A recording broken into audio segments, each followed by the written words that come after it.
Davi foi meu professor, meio do André, no Seminário Bíblico Palavra da Vida. Tive o privilégio de 3 anos estudar em família cristã, foi um privilégio. Não, um privilégio é estudar com ele e com o livro dele. Então, isso...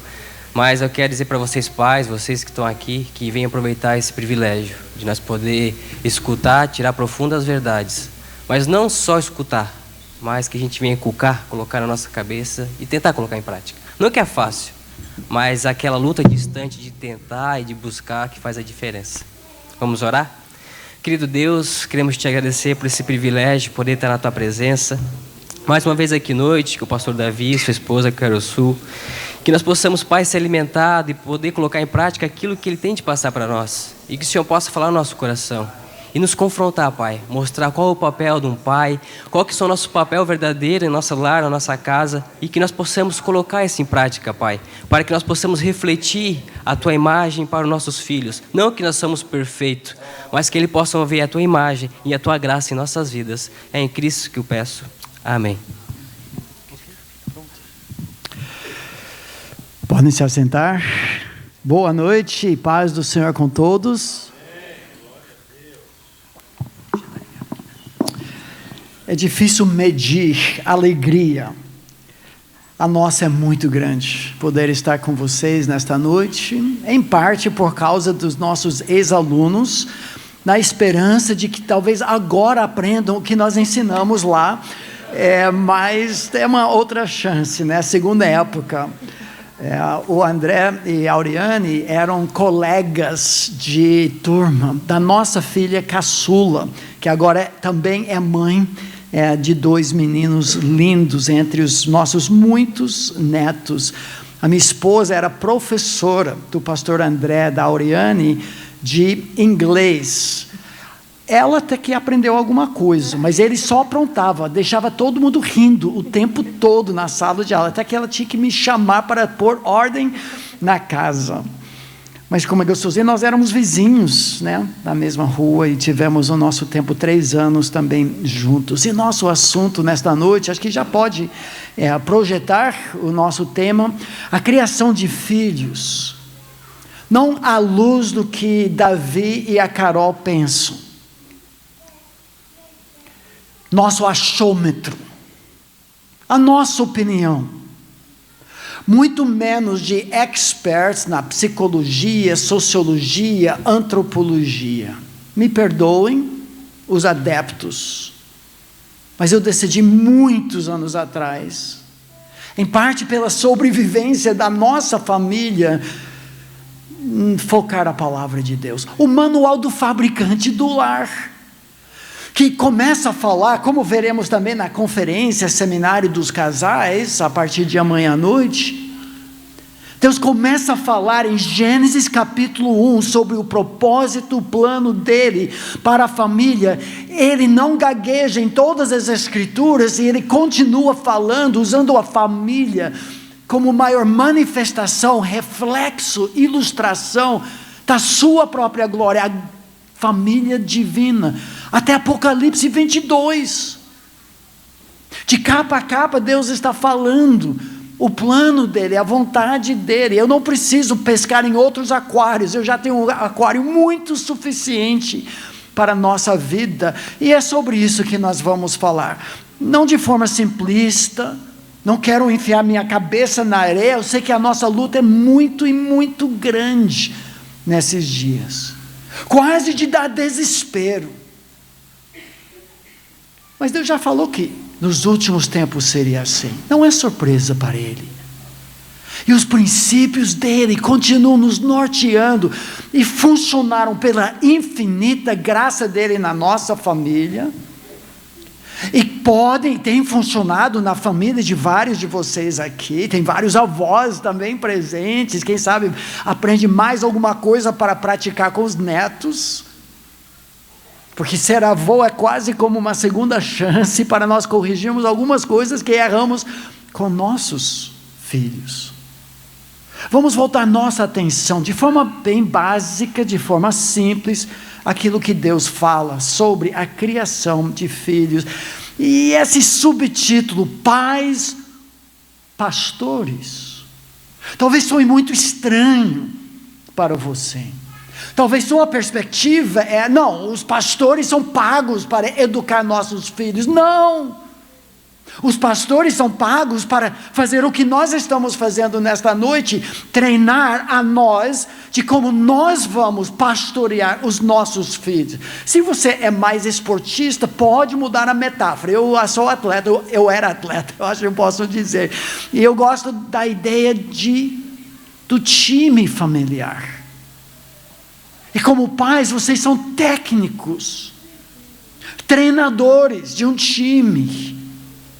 Mas vamos ficar com essa ideia dos pais pastores. Antes de mais nada, e rapidamente, que mais adiante, a gente vai falar sobre alguns recursos que, pela graça de Deus, já perceberam que eu não sou daqui, né? Mas tenho 35 anos do Brasil. A minha esposa veio para cá com 3 anos de idade, filha de missionários norte-americanos, mas ela é muito mais brasileira do que qualquer outra coisa. Chegou com 3 anos de idade, não posso falar a idade da minha esposa, seria mal educado, mas ela chegou no Brasil em 1963. Nós temos um ministério chamado Palavra e Família, dentro do ministério Palavra da Vida, que está espalhado em 9 regiões do Brasil, e alguns recursos, um site que tem vários artigos, centenas de pregações na área de família, muitas delas que migram da rádio BBN, que no mínimo tem algumas emissoras no Brasil, mas você também consegue online, onde temos um programa chamado Palavra e Família, todos os dias da semana.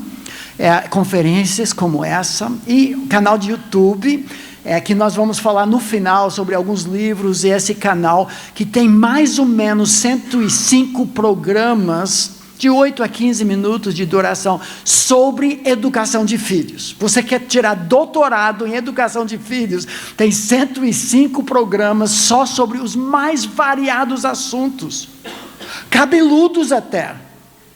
Eu fiquei assustado, desculpa falar assim, mas 2 dos programas mais assistidos. Meu marido não ajuda em nada em casa, muito assistido. E outro que nos surpreendeu foi a questão de nudez entre pais e filhos. A Bíblia fala, talvez não diretamente sobre assuntos, mas tentamos extrair das Escrituras respostas para pensar biblicamente sobre assuntos tão diversos e muito mais. Bom, eu chamo a minha esposa, daqui a pouco, literalmente, 1 mês de hoje, nós vamos completar 40 anos de casados, daqui a um mês, 24 de julho, eu acertei? Está vendo? Sou um bom marido. E Deus nos deu essa turma. Você pode apresentar? Boa noite. Então, Deus nos deu 6 filhos. Vai ser difícil saber quem que é quem ali, mas o filho primogênito, Davi, é casado com a Adriana. Eles têm 3 filhos, eles moram em Atibaia, São Paulo, onde nós moramos. E o Davi é pastor-presidente da nossa igreja, que tem, junto com as congregações, mais ou menos 1.300 membros por aí. Depois a nossa filha Michele, casada com outro filho de missionário criado no Brasil. Eles também moram em Atibaia. Eles têm 6 filhos. E a Shelly e o Ben ministram na nossa igreja, e ele trabalha com um ministério que nós temos na nossa igreja, que é chamado Pregue a Palavra, que visa treinar os pastores a terem confiança de pregar a Bíblia. Aí nosso filho Daniel, casado com a Rachel, eles têm 3 filhos. Daniel é major da Aeronáutica Americana. Atualmente ele está na Inglaterra comandando a segurança de 2 bases. Eles vão mudando, né? Militar, sim. O nosso próximo filho, Steven, é pastor nos Estados Unidos. Ele é casado com a Hannah, eles têm 4 filhos. Nossa filha Caçula, que foi colega de turma do André e da Nani, a Keila, é casado com Fabrício, rapaz da nossa igreja em Atibaia, e eles têm 2 filhos, e eles são muito atuantes na nossa igreja também. Quando já tínhamos os 5 filhos, e a Caçula tinha 3 anos, o mais velho tinha 13 anos, nós adotamos uma menina que tinha 10 anos na época, a Juliana, E a Juliana cresceu, casou, teve 2 filhos. Ela não esteve presente na foto daquela que está todo mundo. O filho maior, e daí ela teve uma pequena que nasceu com vários problemas físicos e tudo. Uma história comprida, mas nós acabamos cuidando dela por 2 anos e daí Deus a levou para o céu. Então, nós temos 20 netos, uma que já está no céu e os outros que estão tudo ali, eles vão de 12 anos para baixo. Então, é muita energia e muita bagunça. Eu não me conformo o fato de ser casado com uma vozinha. Impressionante. E 20 netos. Ela tem dia da vovó. Nós vamos falar mais sobre isso em algum momento. E também nós teremos, depois da palestra, um tempo de perguntas e respostas. Pode perguntar qualquer coisa. Dia da vovó, quinta-feira à tarde. Os 7 que têm idade estão perto, ela investe.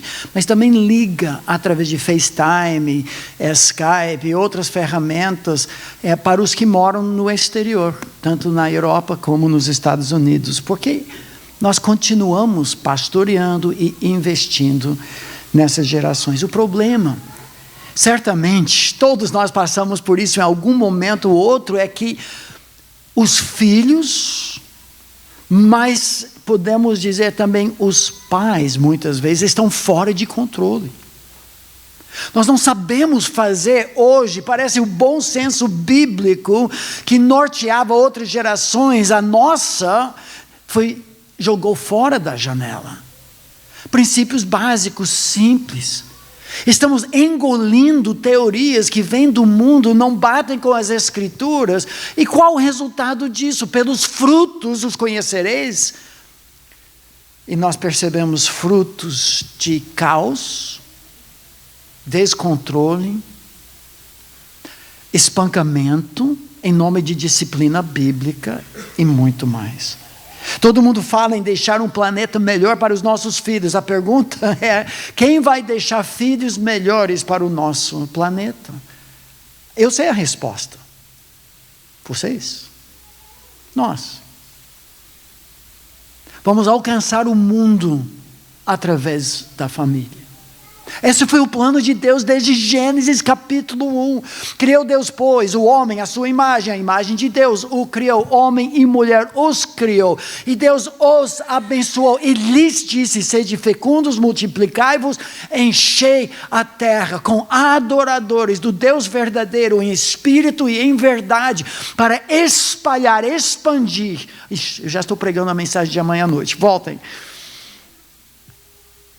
O que fazer com essas crianças que a Bíblia diz nascem nas garras do inimigo? Como resgatar a imagem de Jesus na vida dos nossos filhos? Eu ouvi uma história um tempo atrás de uma mãe sozinha, criando 2 meninos, moleques difíceis, 5 e 10 anos de idade. Talvez alguém aqui tenha 2 filhos assim.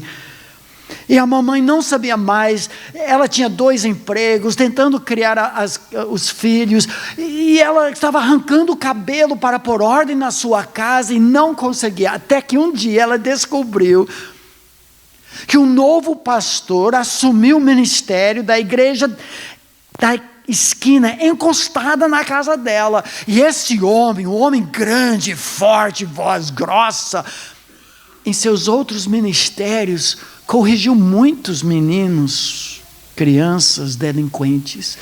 Mamãe não perdeu chance, ela marcou com o pastorzão um encontro individual com cada um dos seus 2 filhos. Enquanto o irmão mais velho estava na escola, ela levou o caçula. Entrou no gabinete do pastor, livros por todos os lados, uma mesa enorme, poltrona. Ele sentou, foi engolido pela poltrona do pastor. Mamãe falou para ele: assim que o pastor terminar, volte correndo para casa. Ele sentou, olhou, e o pastor, com muita sabedoria, simplesmente disse para ele: meu filho, onde está Deus? Por ele nunca ter feito teologia, não sabia o que falar, então começou a gaguejar alguma resposta, nada saiu. O pastor agora repetiu a pergunta: jovem, onde está Deus? O rapaz começa a tremer, olhando para aquele pastorzão, que depois repetiu a pergunta, apontou o dedo e disse: moleque, onde está Deus? E o rapaz não aguenta, ele levanta-se e sai correndo do gabinete do pastor, se enfia debaixo da sua cama, onde o irmão mais velho o encontra quando chega da escola, puxa de lá e diz: meu, o que foi? O que aconteceu? Me ajuda, agora é minha vez de ter com o pastorzão. E o rapaz sai ainda trêmulo e diz: meu, você não vai acreditar, Deus sumiu, eles acham que foi a gente.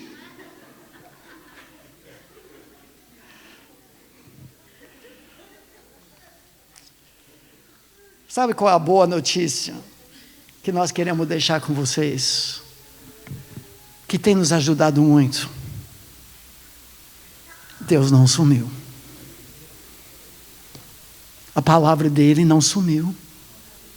Muitos não conhecem, muitos jogaram fora da janela, muitos terceirizam a educação dos seus filhos e netos, muitos esperam que os pastores dessem um jeito no meu filho, 1 hora, 2, 3, durante a semana toda, de 168. Que a escola faça isso, mas a palavra de Deus é categórica. Esta é a minha e a sua responsabilidade. Nós já passamos por isso. Nosso filho primogênito. Pois é. Deus nos deu...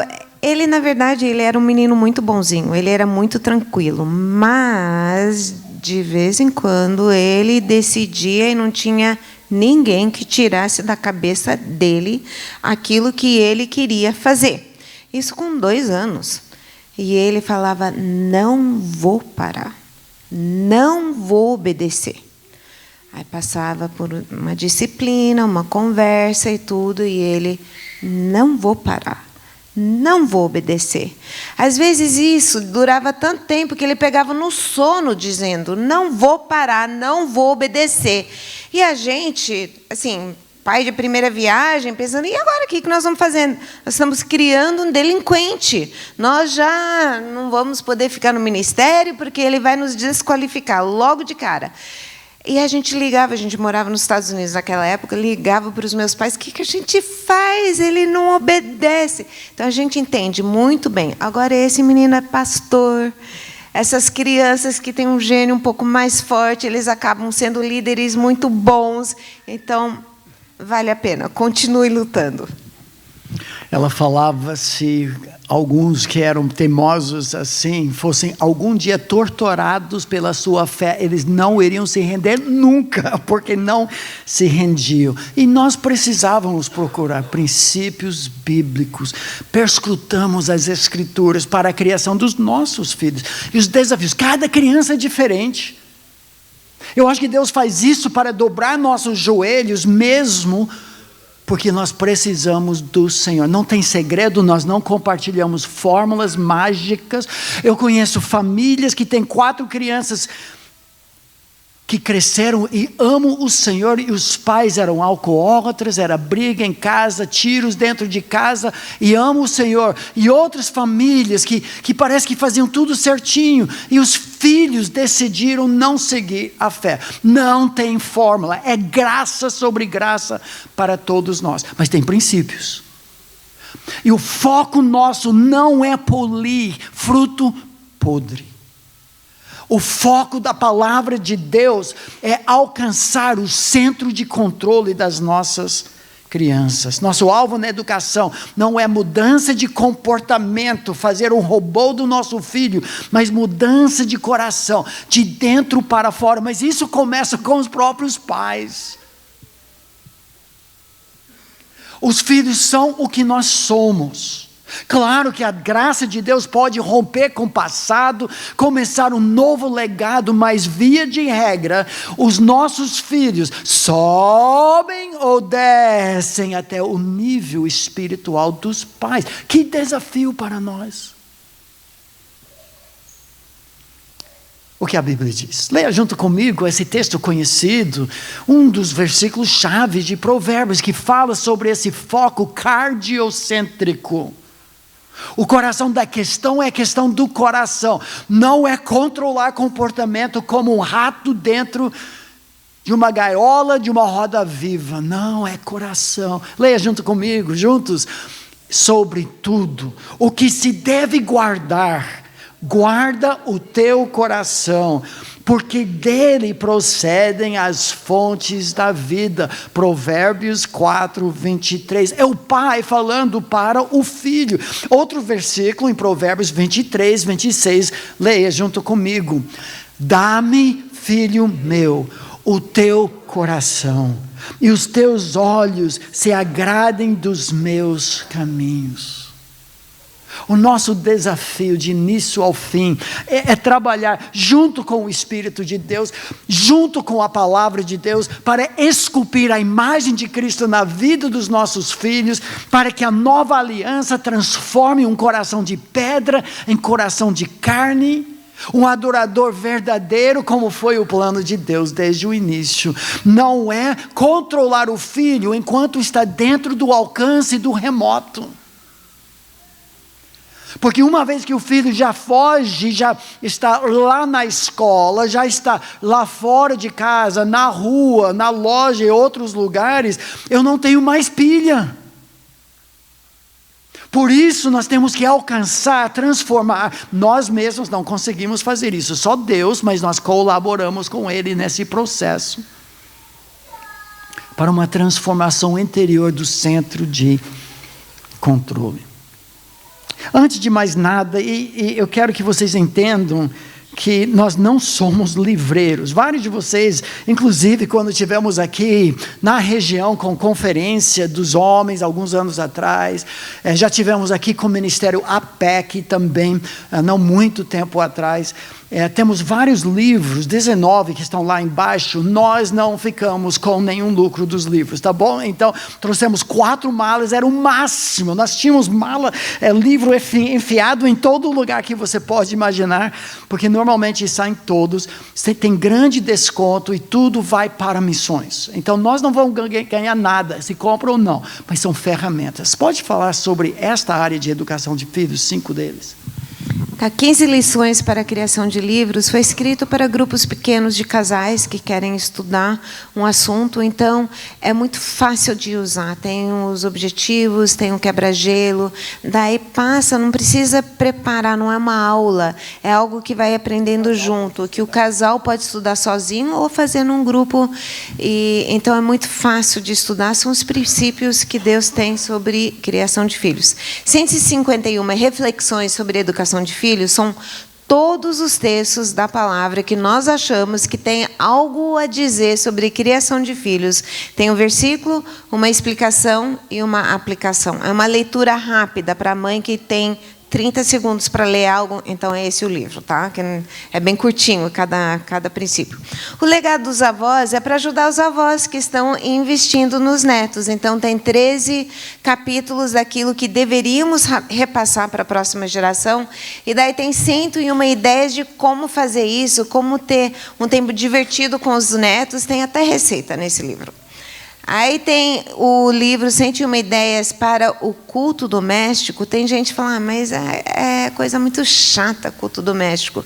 Não precisa ser. Pode ser algo muito, muito gostoso e até divertido. Então, tem umas ideias criativas para memorizar a palavra, para ensinar sobre oração, sobre adoração, está tudo ali. E o Mapa do Tesouro é um livro devocional para filho júnior, adolescente. São 32 assuntos que o pai, em Provérbios, clama para o seu filho, ensina o seu filho. E tem 4 leituras rápidas, 2 páginas, 2 folhas só.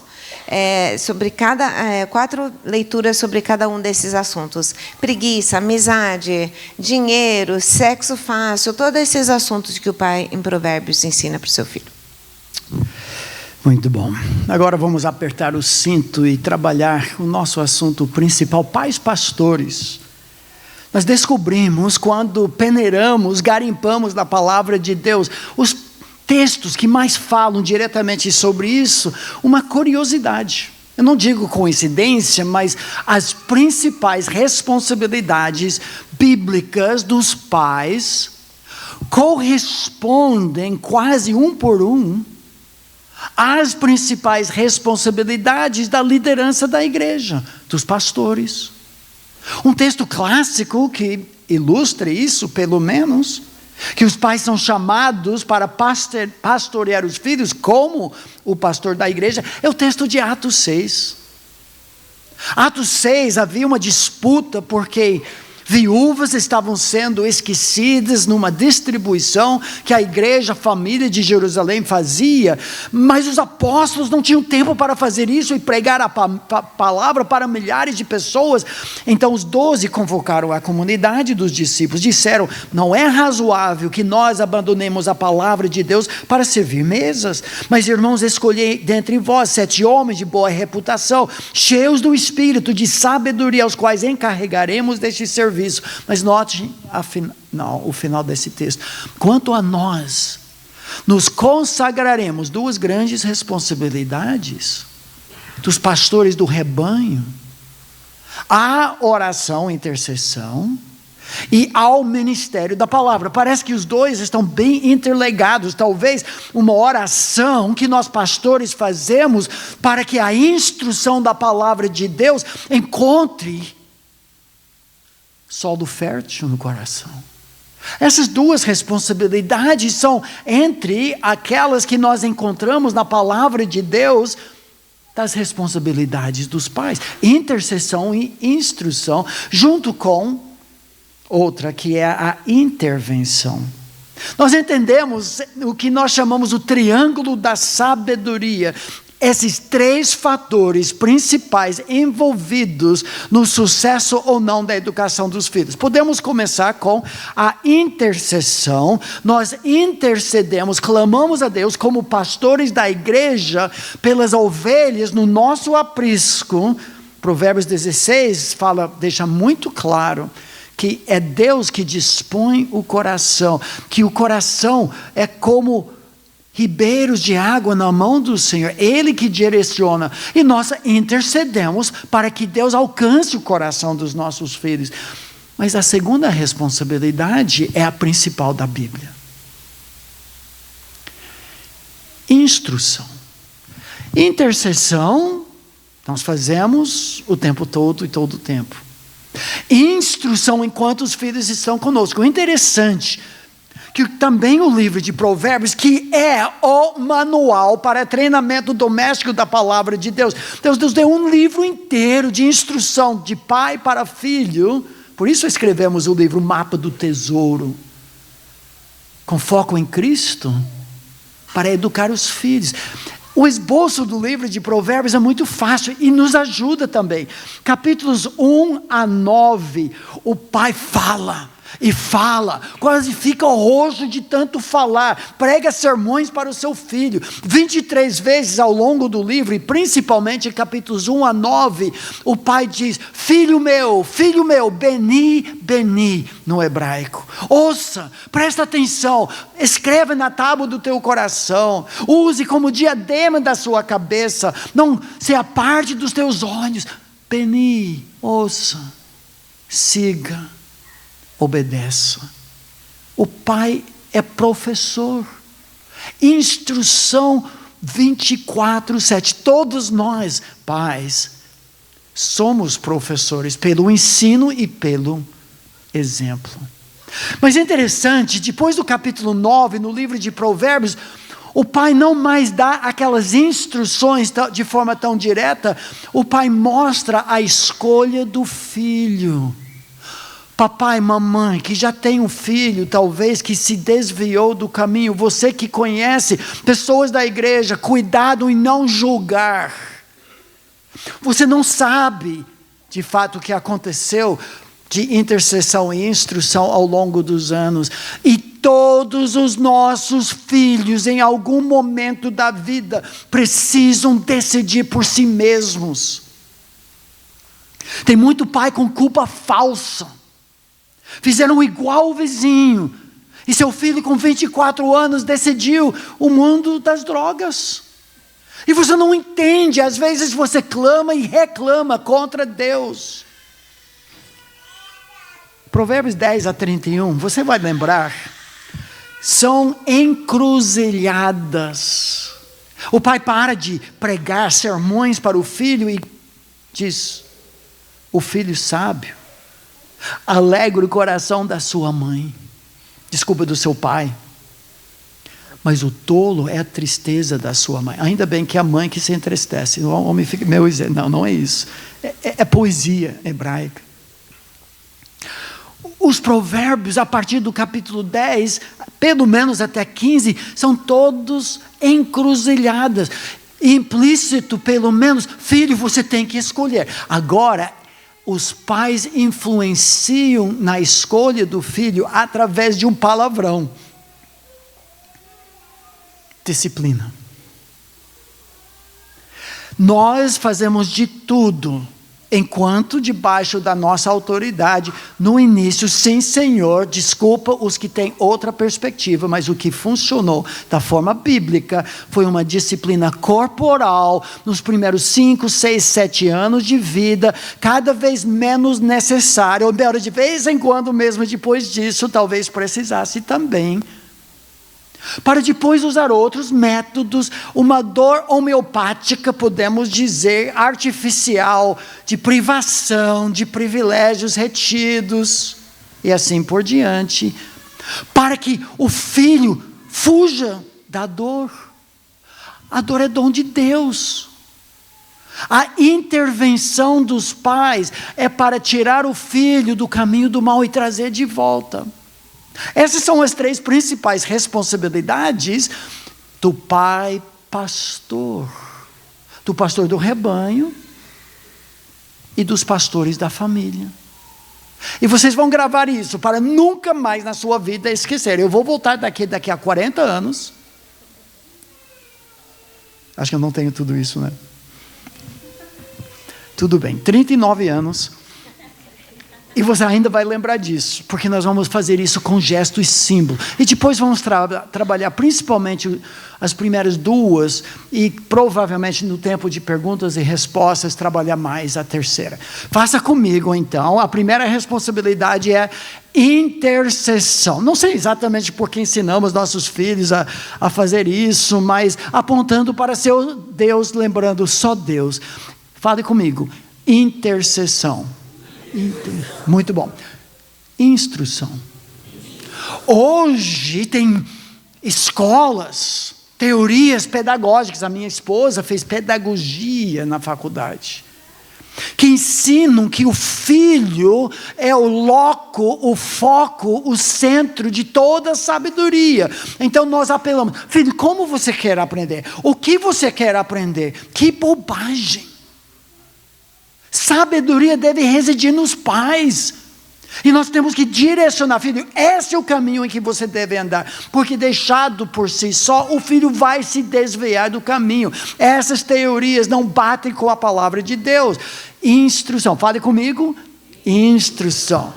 Intercessão, de novo. Intercessão, instrução. E agora vem. Lembra aquela máquina de escrever antiga? No final da linha, pim, lembra disso? Alguns sim, outros não. Intervenção, tim. Você tem que falar no final, senão não vale. Intervenção é os pais fazendo o possível para trazer o filho de volta. Filho, escolhe bem esse caminho. Faz comigo? Intervenção, tim. De novo, intervenção. Muito bom, aprendem rápido. Intercessão é dependência total do Senhor. Instrução é discipulado. E intervenção é uma disciplina de esculpir a imagem de Cristo. Abra sua Bíblia, vamos ler rapidamente, ver alguns desses aqui. E espero que no final tenha valido a pena você estar aqui numa plena sexta-feira à noite, depois de uma semana de trabalho, talvez ainda amanhã de manhã, no mercado e tudo mais, mas vamos nos debruçar e deleitar na palavra. Eu amo o livro de Jó. Jó capítulo 1 fala da intercessão. Eu sei que começando com o exemplo do seu pastor, vocês são povo de oração. E foco talvez principal nas nossas orações são nossos filhos e netos. E Jó foi um exemplo disso. Eu não tenho muitos outros textos, é óbvio. Orai sem cessar. Mas talvez o foco principal, inclusive da oração conjugal, na vida dos nossos filhos e netos. Diz o texto, Jó capítulo 1, havia um homem na terra de Uz, cujo nome era Jó. Olha a descrição de caráter desse homem de Deus, de portas adentro, não no palco, não no show, não nas aparências, mas atrás da cortina do lar. Homem íntegro e reto, temente a Deus e que se desviava do mal. O texto continua falando, nasceram-lhe 7 filhos e 3 filhas, como se fosse a declaração de renda da terra de Uz, o caráter, declaração demográfica dele, mas a posse mais preciosa de Jó, os seus dependentes. Depois vem a página de espólios, de bens e posses.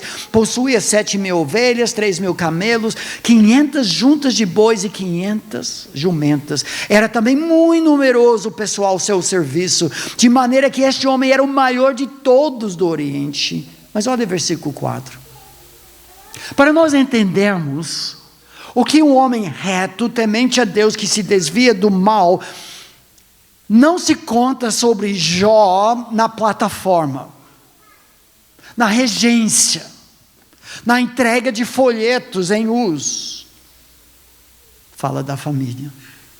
Interessante que 1 Timóteo 3, quando trata de qualificações familiares do líder espiritual, presbítero, pastor, episcopo e diácono, usa a família como peneira, porque se não funciona em casa, não exporte para fora.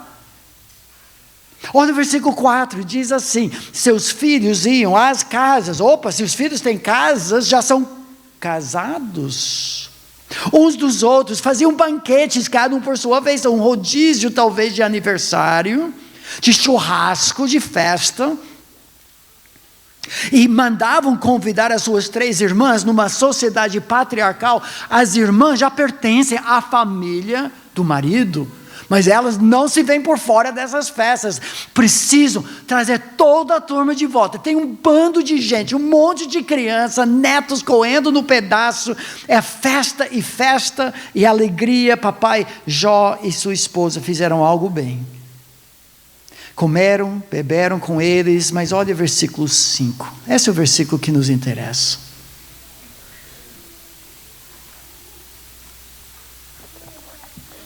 Diz assim: decorrido o torno de dias de seus banquetes, talvez no final do ano, último aniversário, chamava Jó a seus filhos e os santificava. Santificação é separação. Não tem pó mágico aqui. É uma fórmula mágica. A santificação no texto é descrito através da oferta e da intercessão que Jó fazia. Levantava-se de madrugada, ele não via a hora de fazer isso, oferecia holocaustos, um boi inteiro consumado, degolado, sangue jorrando, vertido, o filho assistindo isso, sabendo que cada um desses bois representa um dos filhos. Essa minha vida, papai está entregando a minha vida.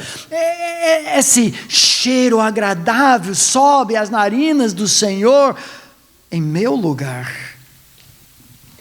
Ofereceu holocausto segundo o número de todos eles. E por que Jó faz isso? Notem isso.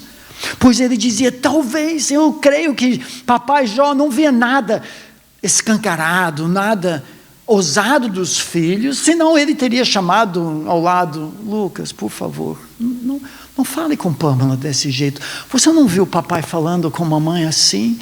Filho, não faça isso. Eu creio que ele teria tratado biblicamente com confronto maduro, mas não sabendo nada, a preocupação do papai é o coração. A intercessão visa o coração, uma transformação verdadeira, uma conversão genuína. Talvez meus filhos tenham blasfemado contra Deus em seu coração, e o texto termina dizendo, assim fazia Jó continuamente. O texto original diz literalmente, todos os dias. Não eram 10 holocaustos todo dia, dificilmente. Então, o que Jó fazia todos os dias? Intercessão. Muitos aqui têm filhos já fora de casa. Não tem mais como lecionar, ensinar, instruir. Certamente não está mais correndo atrás do filho com chinelo, ou tirando o seu. Ó filho, ele já tem barba. Está difícil. Mas a intercessão. Meus pais eram alcoólatras, embora na igreja todos os domingos. Ninguém suspeitava. A história que eu contei de 4 crianças que hoje andam com o Senhor, foi eu e as minhas 3 irmãs. Que eu precisava, em alguns aspectos, ser o pai delas. Na nossa casa havia tanta briga. Ameaça de separação, divórcio. Ameaça de suicídio. E tiros dentro de casa. Deus foi muito fiel. E parte disso é por causa do meu avô, Walter, que tinha parentes de fato da Alemanha, que vieram para Blumenau, que eu tive contato 35 anos atrás e depois perdi o contato, que veio da Alemanha para os Estados Unidos, quando outros parentes da minha avó vieram para cá. Mas meu avô não passou da 8ª série. Isso porque ele tinha que trabalhar, sustentar a família. Trabalhou na mesma fábrica de cobre por 51 anos. Um homem que devorava as escrituras. Ele tinha memorizado livros inteiros da Bíblia. Era presbítero na nossa igreja, mas era um homem de intercessão. Quando pernoitava na casa dele e saía para pegar um copo de água às 5 horas da manhã, antes dele ir para o serviço, eu via vovô Walter ajoelhado, intercedendo por todos nós. Eu creio que hoje muitos traços da minha vida são por causa da intercessão de um avô na nossa vida. De forma prática, fechando esse primeiro ponto, como que nós pais e avós e titios e titias podemos interceder pela próxima geração? Às vezes de noite demora um pouquinho para pegar no sono. É um bom horário para orar. Em primeiro lugar, precisamos orar pela conversão dos nossos filhos.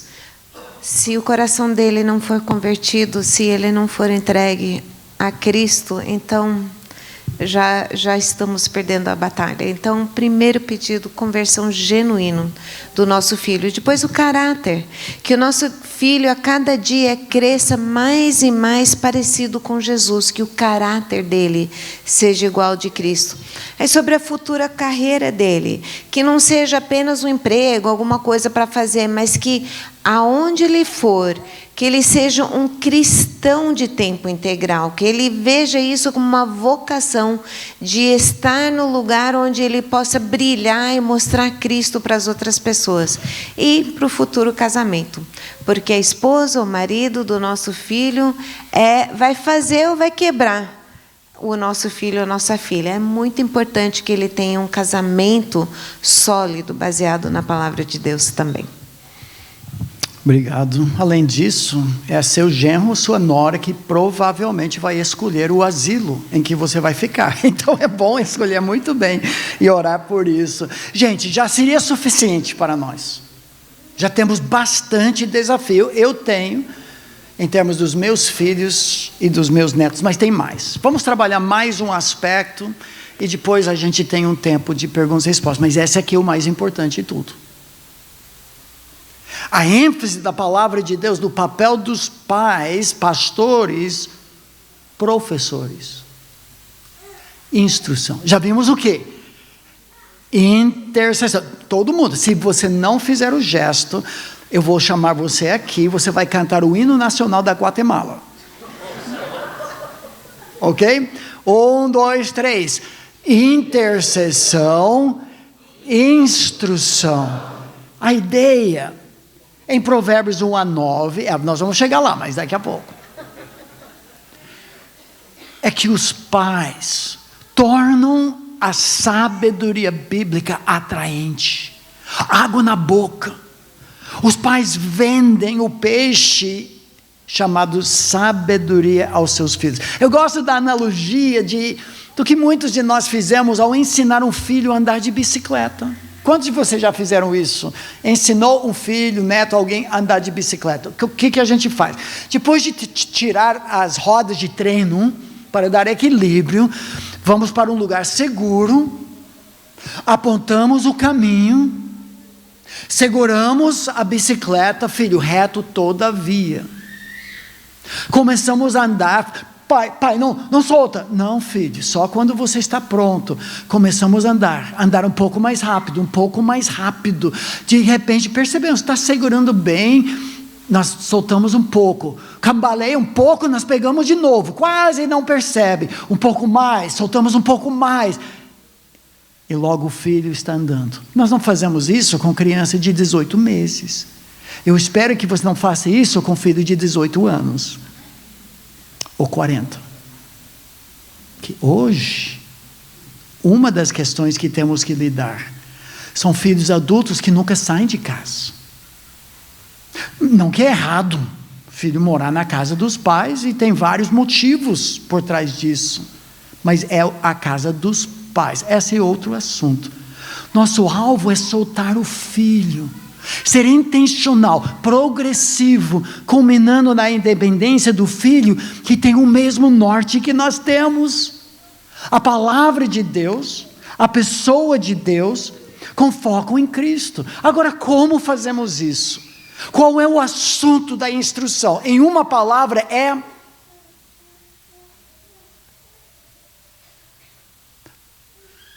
o Evangelho. Nossa educação é do Evangelho de começo ao fim, de salvação, mas também de santificação. Nós precisamos fazer isso porque os filhos, à luz da Bíblia, não à luz da psicologia, antropologia, sociologia.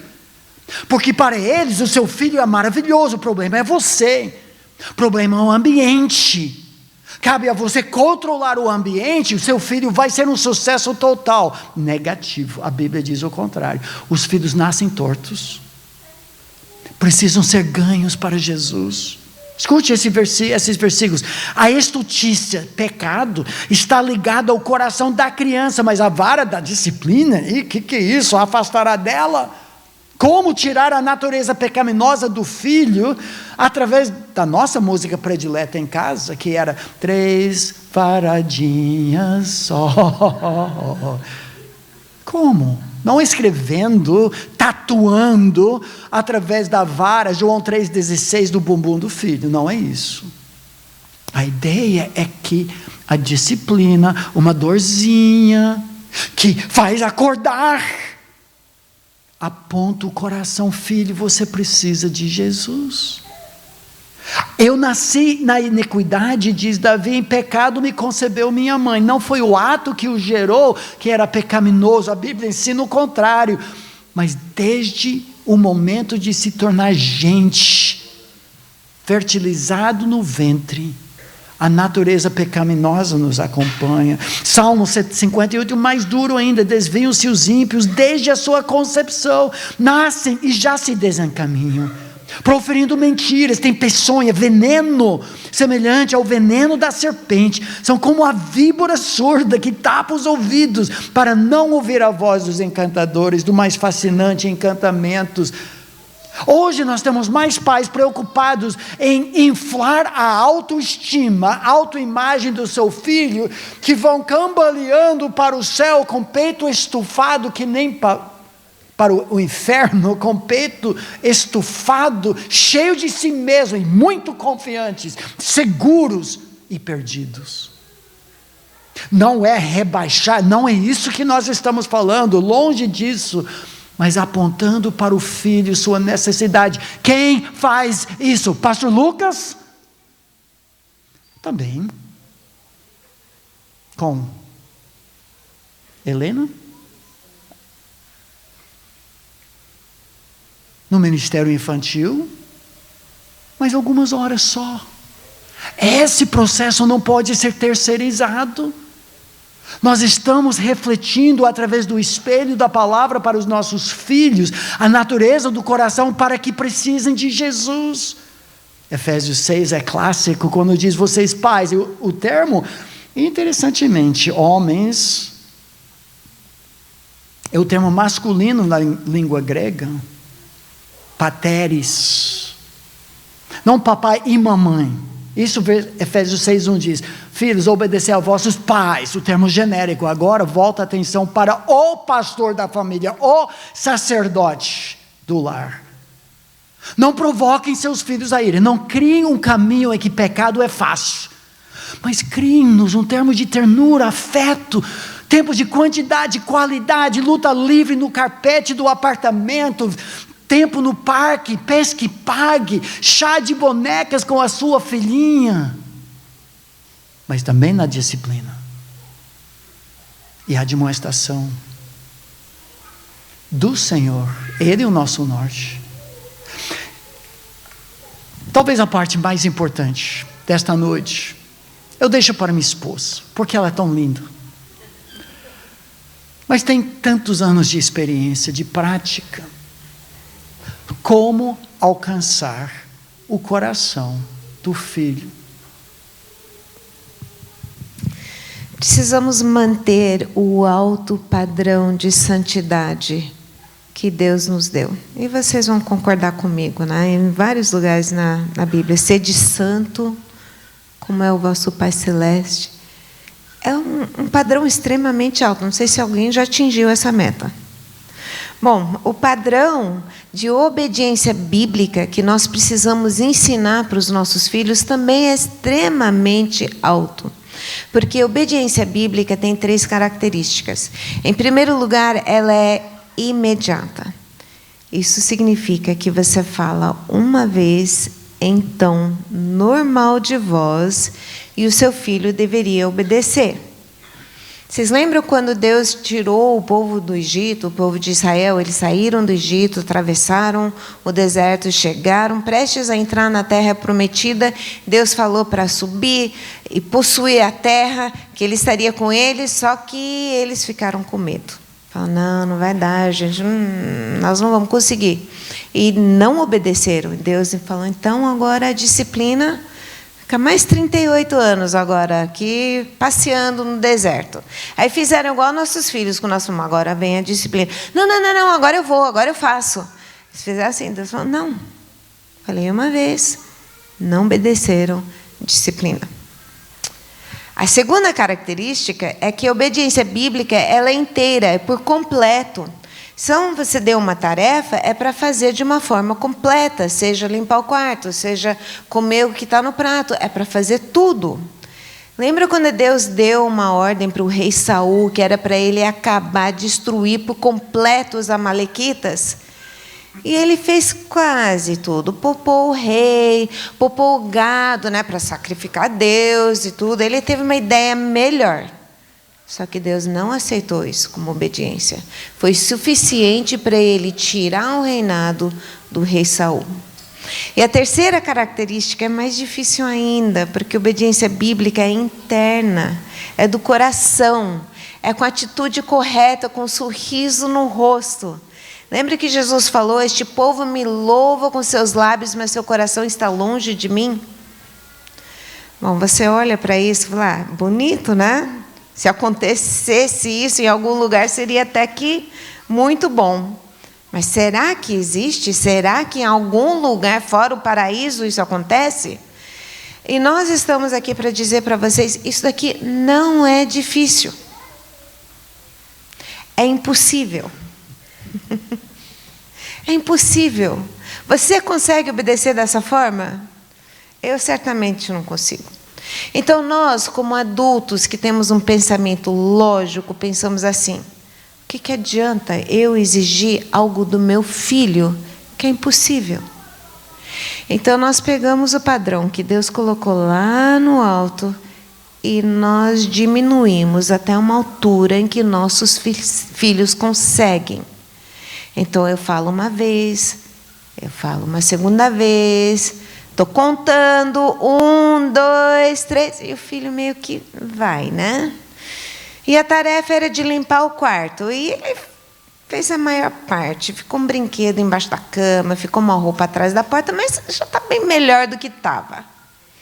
E ele não gritou, não xingou, só fez assim.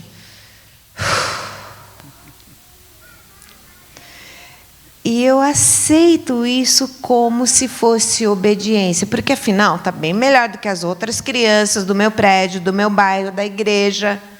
Qual o problema? Quando nós aceitamos uma obediência em que nosso filho consegue, na sua própria força, ele não precisa de Jesus. Porque na cabeça dele, ele atingiu a meta. E ele fez sozinho. Ele se torna sábio aos seus próprios olhos. Ele não vê, ele não enxerga a verdadeira miséria do seu coração. Ele não se vê perdido, ele não precisa de um Salvador. Mas quando nós insistimos em obediência imediata, inteira e interna, em algum momento o nosso filho vai cair numa frustração. Ele vai falar assim: mas não dá, eu não consigo. Exatamente. Foi por isso que Jesus veio. Porque você não consegue, eu não consigo, ninguém consegue, apenas Jesus consegue. E agora que nosso filho vê a necessidade que ele tem, nós temos o grande privilégio de apontar a um Salvador. E nós levamos então nosso filho a abraçar a salvação que Jesus nos oferece. E o processo continua, porque mesmo depois de salvo, infelizmente, nosso filho continua um pecador. Igual eu continuo sendo pecadora. Mas o processo é o mesmo. Filho, você não consegue obedecer na sua força. E nós ensinamos, então, o que é uma vida de dependência, deixando Jesus viver sua vida através de nós e através dos nossos filhos. Obrigado. Amém. O nome que descreve tudo isso é Evangelho. Esse é um esboço do livro de Romanos. Todos pecaram, mas Deus em Cristo Jesus. Todo esse processo começa com os pais. Nós temos que viver na esfera do nosso coração, ser autênticos, genuínos. Temos que dar ordens no nível da criança. Temos que contar as histórias da nossa vida, dos erros que nós cometemos. Os nossos filhos mais gostavam de ouvir isso, que isso colocava os pais ao lado deles, não como colegas, com respeito, mas para aprender dos nossos erros, como o pai em Provérbios também faz. Nós não podemos empurrar os nossos filhos, nós temos que liderar. Não sei se já teve a experiência de tentar fazer que um cadarço passasse de um lado de uma mesa lisa para o outro lado. Se você empurrar, vai entortar. Filho, vá para a escola bíblica, vá para a igreja, faça devocional. Não, nós lideramos, puxamos o filho. Porque o ditado que diz, tal pai, tal filho, diz que filhos são um reflexo do que os pais são. Por isso é tão importante. O quê? Intercessão, instrução, intervenção bem. Só quero terminar com o texto e nós vamos deixar as perguntas agora. É que é isso que nós tínhamos tempo nesta noite. O perigo bíblico é uma pandemia que atingiu todos. A amnésia espiritual é um vírus que entrou na história da humanidade em Gênesis 3. Nós vamos contar essa história domingo à noite. A tragédia do pecado e o triunfo da graça. E o remédio para isso, nós já encontramos num dos primeiros livros da Bíblia, que você já ouviu e conhece bem, que recomenda não uma primeira dose de vacina, nem uma segunda, terceira, quarta ou 17ª. E sim, vacinação todos os dias. Ouve Israel, ouve povo de Deus. O Senhor nosso Deus é o único Senhor e não admite concorrentes. Amarás, pois, o Senhor teu Deus, mamãe, teu Deus, papai, de todo o teu coração, de toda a tua alma, de toda a tua força. Note que começa conosco.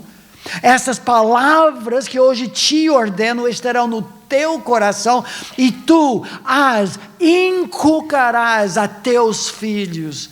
Delas falarás assentado em tua casa, andando pelo caminho, ao deitar-te, ao levantar-te, as atarás como sinal na tua mão e te serão por frontal entre os teus olhos. As escreverás nos umbrais de tua casa e nas tuas portas. É fascinante que essa vacina contra a amnésia espiritual é todo dia, o dia todo. Não se terceiriza isso. Espelhar para o filho em atitudes e ações a natureza do seu coração e sempre, mas sempre olhar para Jesus.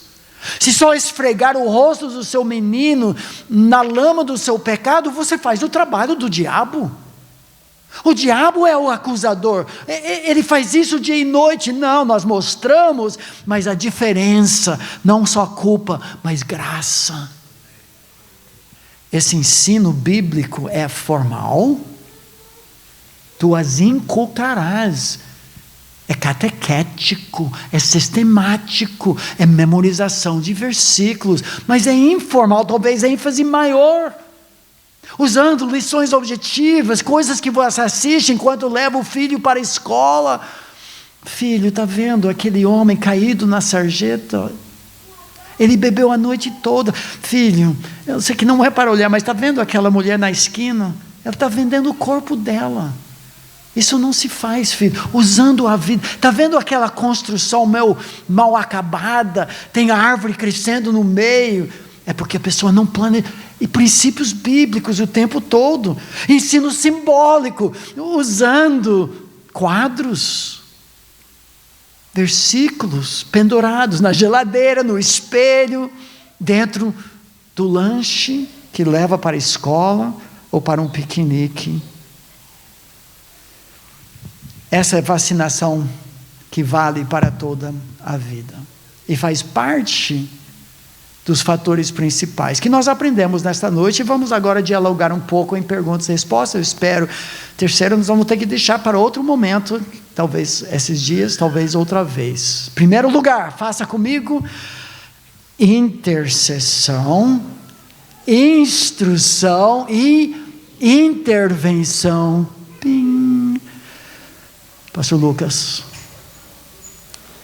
entrego a palavra, não sei como você quer fazer isso. Pessoal, se alguém tiver alguma pergunta para fazer, levanta a mão que eu vou levar o microfone até você e você faz a pergunta para o pastor Davi ou para a Carol. Normalmente eu passo tudo para ela, muito mais sábia que eu, afinal de contas ela se casou comigo, então foi uma sábia decisão, mas qualquer coisa que talvez você queria destacar, no final, não sei quem está nas imagens, André, no final a gente fala um pouco dos outros livros, mas vamos responder algumas perguntas aproveite agora. Você abordou o padrão da instrução, você disse que era alto, né? E que quando a gente fala uma vez só, que não pode... falou, a criança tem que fazer, e isso gera uma frustração. A minha pergunta é, como que lida com essa frustração? Porque você disse assim, que a partir do momento que a criança vai dizer, é impossível, porque você comparou ao padrão de Cristo, né? É impossível, eu concordo. Mas, assim, essa frustração, como que trabalha na criança, no adolescente, eu sou mãe de adolescente, de uma criança de 6 anos. Quando a gente diz, vai lá e faz. Aí a criança diz, ok, mas faz, talvez como você colocou, faz pela metade, ou, né? E você disse que o padrão tem que ser alto, ele tem que ir lá e tem que fazer, e ponto final. E aí, como que lida com a frustração? Bom, tem muita conversa, muito ensino, né? Educar filhos leva muito tempo. Porque você quer uma explicação clara, bem entendida, mas depois você vai apontar. Por exemplo, se você ensinou, você não vai, de repente, aprendi algo hoje, de agora por diante, sempre será assim, toda vez. Disciplina. Bom, vamos dar uma chance para aprender, uma chance, né? Vamos trabalhar. Mas a frustração é sempre apontando, filho, você não consegue. Você precisa depender de Cristo. Agora, uma disciplina, criança pequena, é muito abstrato isso tudo. Mas sabe que quando fez ou não fez algo que a mamãe pediu para fazer ou para não fazer, ela experimenta algum tipo de dor, alguma coisa. Então, ela vai conectando, né? Disciplina com algo que dói. Então, pecado dói. Isso que eu quero ensinar para o meu filho pequeno. Fuja do pecado, porque o pecado sempre dói.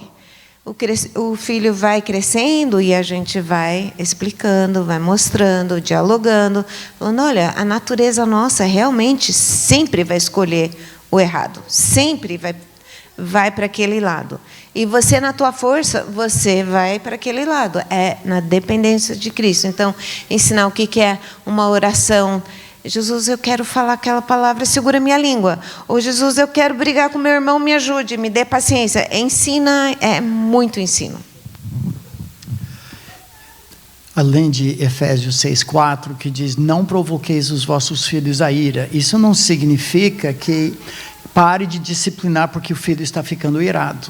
A ideia em Efésios é não crie condições pela falta de disciplina do seu filho pecar, como Davi fez com Absalão, como Eli fez com os seus filhos, como Samuel fez com seus filhos, como Abraão fez com seus filhos. Com mau exemplo levou para o pecado.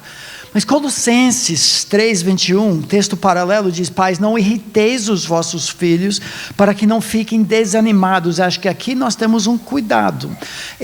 Não é cair em cima de tudo que o filho faz, rebaixar o filho, xingar o filho. Foi interessante, quando adotamos a filha com 10 anos de idade, e ela tinha sido maltratada e ameaçada de estupro e tudo isso em casa. E nós pensamos, como nós vamos disciplinar a nossa filha? Mas percebemos logo em seguida que precisa seguir mais à risca o que a palavra de Deus diz. Sabe qual foi a reação dela? Primeira vez que levamos à parte, sempre no particular, para uma disciplina, ela diz, vocês vão me xingar? Não, nunca vamos te xingar. Xingamento que ela tinha ouvido durante toda a vida para esfregar o rosto dela na lama de forma incoerente e tudo isso. Não, nós vamos fazer assim, assim, assim. Nós vamos te abraçar no final, nós vamos orar. Então tudo bem. Ela recebia numa boa. Essa foi uma menina espancada, mas ela foi desanimada e frustrada. Não é esse nosso alvo. O alvo é mostrar o coração e dar esperança em Jesus, sempre.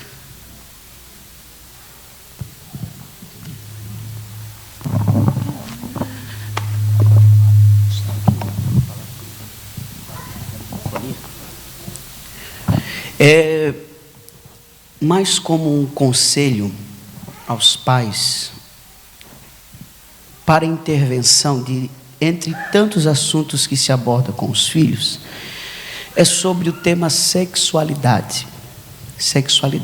E inserido dentro desse assunto, a homossexualidade. Está sendo transmitido? Não? Por exemplo, eu cuido de uma igreja aqui em Itajaí, e eu recebi um pai que ficou apavorado com o assunto que ele tratou dentro da homossexualidade com o filho. Eles estavam assistindo a televisão e passou um homossexual. E ele soltou a palavra, isso é um gay. E o menino de 5, 6 anos perguntou ao pai, mas o que é gay? E o pai disse que ficou desconcertado, a pergunta do filho, E disse: não, filho, é quem não sabe cantar, quem canta é feio. Ele disse, aí ele olhou para o pai e disse: então eu sou gay, pai, porque eu não sei cantar.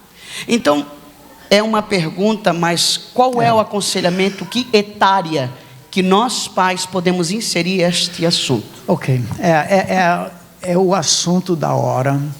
Infelizmente nós não temos 3 horas para responder o assunto da hora, mas não fugimos disso. Primeira coisa que nós precisamos é um exemplo saudável, mamãe e papai. Ajuda muito a presença de ambas as figuras em ministérios da igreja, departamento infantil, ensino de juniores e tudo isso. O que mais precisamos é um ensino bíblico sobre sexualidade verdadeira, à luz da palavra de Deus. Por isso Deus criou homem e mulher à imagem dele, em Gênesis capítulo 1.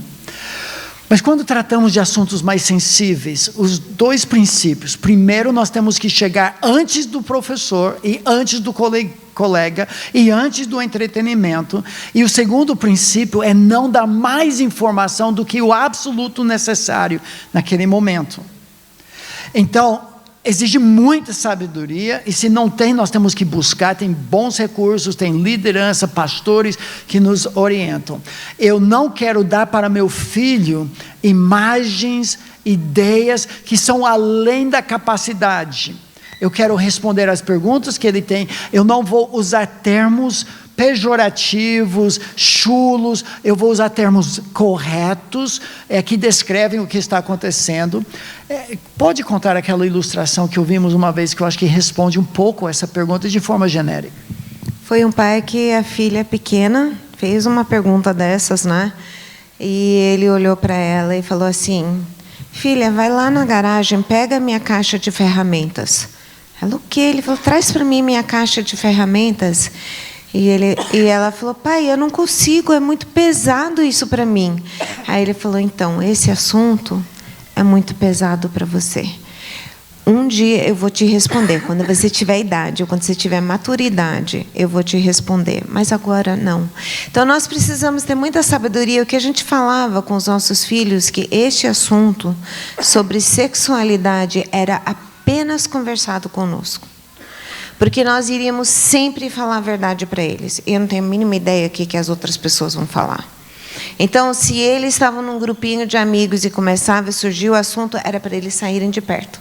Se ele estava na casa de alguém e passava alguma coisa na televisão, então é para sair de perto.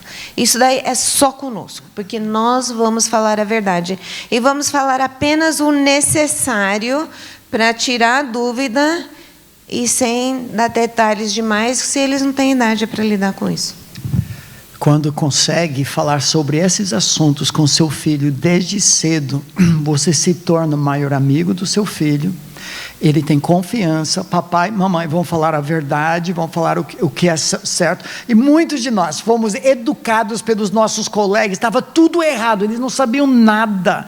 E nós pais temos medo de falar desses assuntos. Se você abrir essa janela do coração, o seu filho fala tudo para você. Se fechar essa janela, agora é difícil. Lucas, é isso? Ok? Mais uma? Sim, a gente tem uma mais duas. pergunta. E depois, André, coloquem aquele dos últimos lá.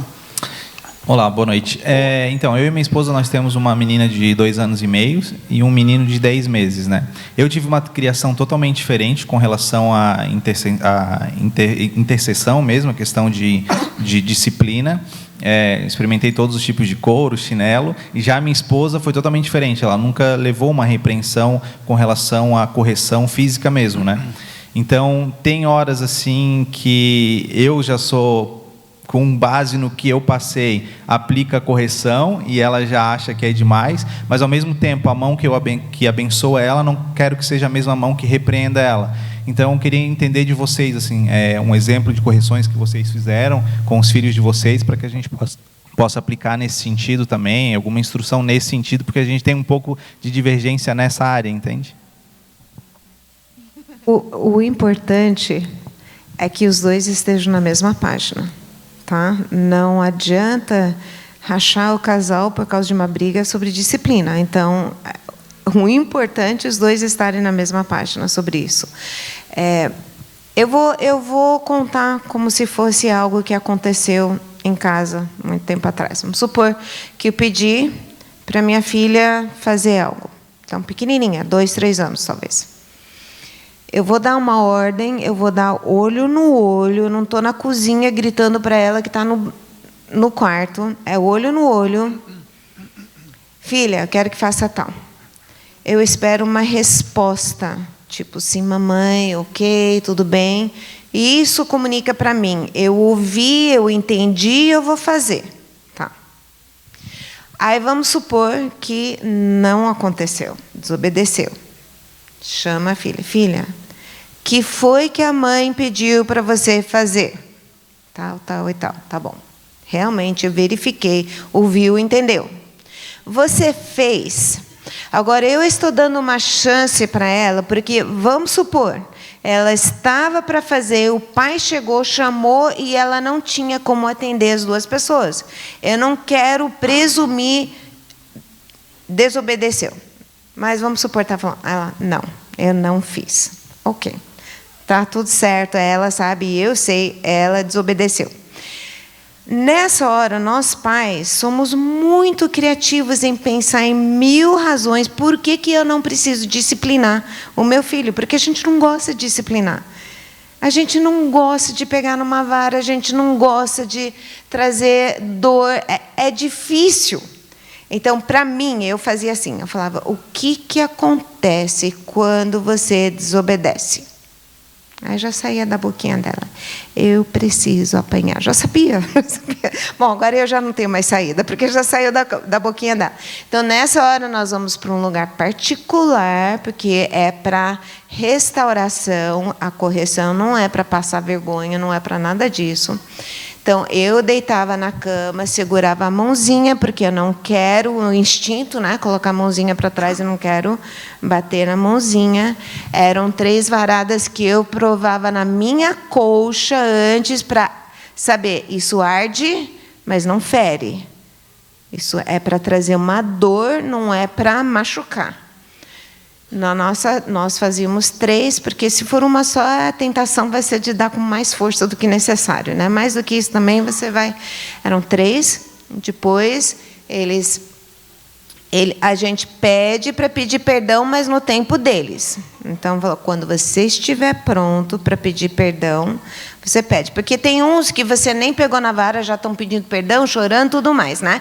E tem outros que daqui 3 horas ainda estão bravos. Eles sabem que estão errados, mas então eu não quero criar fariseu. Então, quando você estiver pronto, você me chama. Até então, você fica aí sentadinho. Quando estiver pronto, você me chama. Se chamar e falar, mas é que meu irmão... Não, você não está pronto ainda. Eu já lidei com teu irmão. É com você, o seu pecado. E daí eles pedem perdão e nós oramos. Então, é tudo assim. Mas é com muito esclarecimento que houve pecado mesmo, é para ter um tipo de dor. Quando a criança é pequena, a dor corporal é que mais comunica, mas cresce. Tem outros tipos de dor de perda de privilégio, dor de multa, dor de consequência natural, tem muitas outras formas. Pequenininho não tem esse raciocínio. Obviamente, a graça em tudo isso, vocês têm que ter uma frente unida. Eu até diria, melhor sacrificar algum princípio assim, para manter o princípio. Por isso, deixa o homem pai e mãe, cola-se a sua mulher, tornando-se os dois uma só carne. Então, a discordância, isso é tratado em particular. É melhor vocês decidirem, nós não vamos fazer isso, é melhor estarem juntos do que fazer algo que cria discordância entre vocês. Isso vai prejudicar a criança mais, eu creio, do que perder uma disciplina. Sempre, cada vez que o filho desobedece, não. Há vezes que um filho que normalmente é caracterizado por obediência, pisa no tomate, filho, não, isso tem uma conversa, quanto mais velho, mais conversa envolvida em tudo isso. Com 6 anos de idade, a não ser aquele filho muito difícil, já acabou. Acabou todo esse tipo de coisa. A maioria das crianças não deve nem lembrar muito da disciplina corporal, porque são os anos que não lembram. Muito disso é com 2, 3 anos de idade. A minha primeira memória foi talvez com 3 anos de idade. A maioria de vocês também. Meu sogro disse que ele lembra quando colocaram gotas nos olhos dele quando ele nasceu. Ele é brilhante, mas acho que não é a maioria de nós. Aqueles anos em que você é mais carrasco, mais durão, o filho não lembra. Ele vai lembrar os anos do fruto pacífico da justiça que a disciplina trouxe. Só para fechar. No bumbum. Lugar sem órgãos vitais, sem provocar contusões, não é rosto, não é mão, não é osso pequeno, não é no corpo, não é no público, é no particular. Nós temos vários programas no canal de YouTube que explicam um pouco mais disso. Última pergunta. Aqui, ok. Nudes entre pai e filhos. O nudes aqui é o pai ficar sem roupa na frente dos filhos, assim. Essa é a pergunta aqui que vem no papel. Ok. Eu mencionei que temos um programa inteiro no canal Palavra e Família. Vamos mostrar isso agora. Pode até jogar lá o canal. Resumidamente, não tem um versículo bíblico que diz diretamente pode, não pode. Nós temos uma relutância muito grande com pais e filhos que estão se expondo, especialmente depois de 2, 3 anos de idade, porque a palavra de Deus associa a nudez a partir de Gênesis capítulo 3 com o nosso pecado. E a palavra de Deus relaciona nudez exclusivamente para o relacionamento do marido e esposa. Os textos que falam algo a respeito, por exemplo, em Gênesis, quando Noé, homem de Deus, se encontra nu, bêbado, dentro da tenda, e o filho, zoando do pai piedoso, e expondo a nudez dele, usando isso, nos dá algum precedente para entender que não se expõe a nudez dos pais diante dos filhos, nem dos filhos diante dos pais, depois de determinada época. Quantos anos não tem como dizer. Mas o programa vai trabalhar um pouco mais outros princípios bíblicos. Isso nos preocupa, especialmente depois dos primeiros anos de vida. Algo mais, não sei se eu esqueci. Ok. Vamos falar para fechar e volta isto. Esse canal é mais ou menos assim, tudo gratuito. Palavra e Família. O programa que vai sair amanhã, você não deve assistir. Não pode assistir. É proibido de assistir. Porque é 13 minutos de programa sobre o que nós vamos falar em 1 hora, domingo de manhã. O programa da semana passada, porque a família importa, é o assunto. Mas tem já 180 programas sobre relacionamento conjugal e esses assuntos que vocês já levantaram. Tudo isso já foi tratado em algum programa. Vários de vocês, alguns já compraram. Esse é o livro da minha vida. 800 páginas, capa dura, que trata de todos os textos bíblicos sobre a família. Não textos que pessoas tiram da Bíblia para falar da família que não falam. São mensagens. Você lê e é algo popular na linguagem acessível. Só que nas notas de rodapé tem referência a texto grego, texto hebraico, 1.200 notas de rodapé. E apêndices 1.000. Depois você pode falar. Esse livro é devocional para casais. São princípios bíblicos com cada letra do alfabeto. Então fica mais fácil de lembrar. Homens mais parecidos com Jesus é um discipulado para homens, em grupos pequenos, ou um homem discipulando o outro. Então, esses 2 são os livros mais novos. Os 3 livros ali são para grupos pequenos de casais, ou para o casal sozinho estudar também. O azul é sobre o relacionamento conjugal, o verde é sobre criação de filhos, e o roxo sobre as dificuldades que todos nós encontramos, as tempestades que nós enfrentamos em casa, e como que Deus quer nos mudar. Como é que Deus quer usar essas dificuldades para nos transformar. Homem Nota 10 é outro livro usado para discipulado de homens. Os outros eu falei? Não. Ah, tá bom. E 2 livros sobre o namoro e noivado que Deus sempre quis, sendo que Deus dá uma importância tão grande para o casamento, como que o jovem, já no seu namoro e seu noivado, pode começar a construir um alicerce forte. 2 livros sobre paparicar o marido e a esposa, são princípios bíblicos, uma explicação e uma sugestão criativa. E daí 5 livros sobre ideias criativas para quem trabalha com grupos pequenos, mulheres, família, ideias para a família, professores e o culto doméstico, que eu já falei. É isso.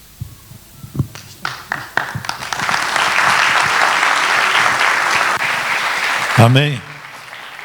Convido a todos a se pôr de pé. Quantos estão alegres por essa palestra maravilhosa? Queremos louvar a Deus pelo pastor David Murk, como a sua esposa Carol. Eu estou meio duro aqui porque eu estou com um probleminha aqui na coluna, mas eu louvo a Deus. E podia ficar mais 1 hora aqui, louvamos a Deus por esse momento. E vocês não podem perder, amanhã inicia, né, o seminário, a partir das 17 horas para a liderança, né? E depois já para todos os casais. Infelizmente não tem mais vaga para ninguém, se você não adquiriu, então não tem mais condições, mas aqueles que adquiriram, estejam presentes, vai ser uma bênção. Hoje vocês já conheceram um pouco e creio que vocês vão sair daqui com a mente decidida em fazer a diferença. Isso é muito bom para a minha vida e para a tua vida. Amém? Recuar? Parar? Avançar? Todos? Amém. Glória a Deus. Vamos orar. Senhor meu Deus, nós queremos te louvar e te agradecer pela vida do pastor David Murk e a sua esposa Carol, por eles ter sido esse instrumento, Senhor, para nos abençoar.